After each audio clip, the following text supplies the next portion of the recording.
বাজারে এখন প্রচুর পরিমাণে কমলা লেবু পাওয়া যায়, আর কমলা লেবুর এইভাবে একবার জ্যাম বানিয়ে দেখতে পারেন।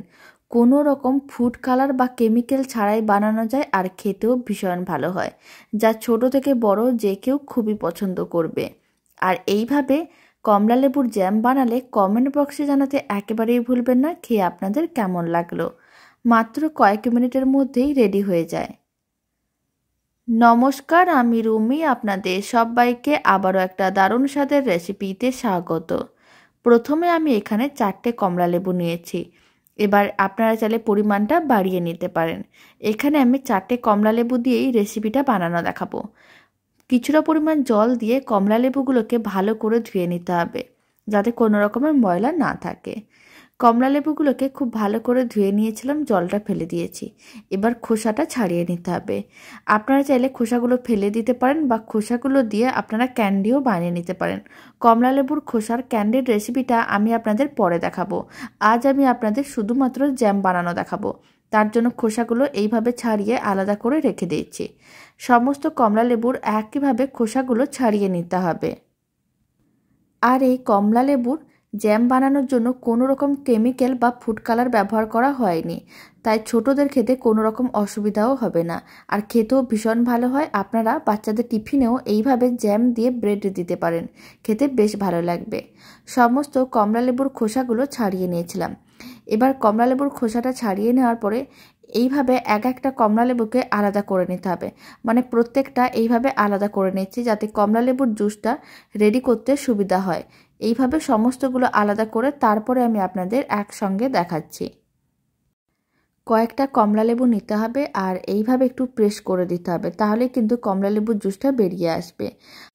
আমি এখানে হাত দিয়ে এইভাবে প্রেস করে জুসটা বের করে নিচ্ছি। আপনারা চাইলে ম্যাশার দিয়েও এইভাবে ম্যাশ করে নিতে পারেন আর কমলা লেবুর জুসটা রেডি করে নিতে পারেন। সমস্ত কমলা লেবুগুলোকে একইভাবে হাত দিয়ে ভালো করে প্রেস করে নিয়েছিলাম। জুসটা রেডি হয়ে গেছে। আমি এখানে এরকম একটা ছিদ্রযুক্ত পাত্র নিয়েছি, তার উপরে পুরো মিশ্রণটাই দিয়ে দিলাম। এতে কি হবে, জুসের সঙ্গে অল্প একটু কমলা লেবুর দানা দানা চলে যাবে। এতে জ্যামটা একটু দানা দানা হবে, খেতেও ভালো লাগবে। আপনারা চাইলে বড় ছাঁকনির মধ্যেও জুসটা নিয়ে নিতে পারেন আর এইভাবে ছেঁকে নিতে পারেন। কমলা লেবুর জুসটাকে এক সাইডে রেখে দিচ্ছি। আর এদিকে একটা ফ্রাইং প্যান বসিয়ে নিয়েছিলাম। ফ্লেমটা লোতে রেখে সমস্ত কমলা লেবুর জুসটা আমি ফ্রাইং প্যানের মধ্যে দিয়ে দিলাম। আর জুসের মধ্যে যেই কয়েকটা কমলা লেবুর বীজ আছে সেইগুলোকে কিন্তু তুলে নিতে হবে। তারপরে দিয়ে দিতে হবে বেশ কিছুটা পরিমাণ চিনি।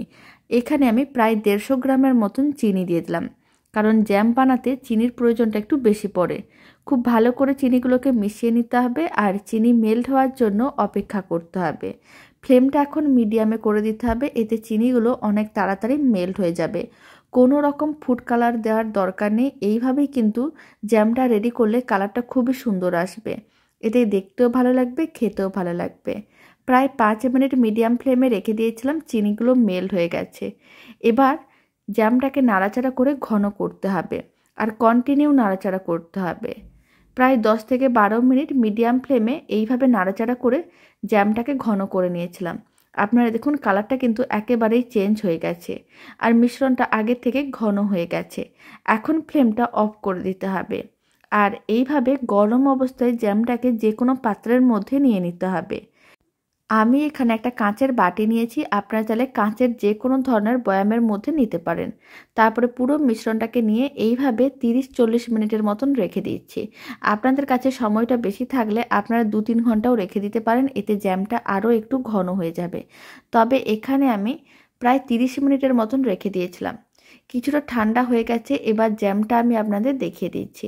আপনারা দেখুন জ্যামটা কিন্তু 30 মিনিট পরে অনেকটা ঘন হয়ে গেছে। ঠান্ডা হওয়ার পরে মানে পুরোপুরি আরও 2-3 ঘন্টা পরে জ্যামটা আরও অনেকটাই ঘন হয়ে যাবে। আর এই দারুণ স্বাদের কমলা লেবুর জ্যামের রেসিপিটা আপনাদের কেমন লাগলো কমেন্ট বক্সে জানাতে একেবারেই ভুলবেন না।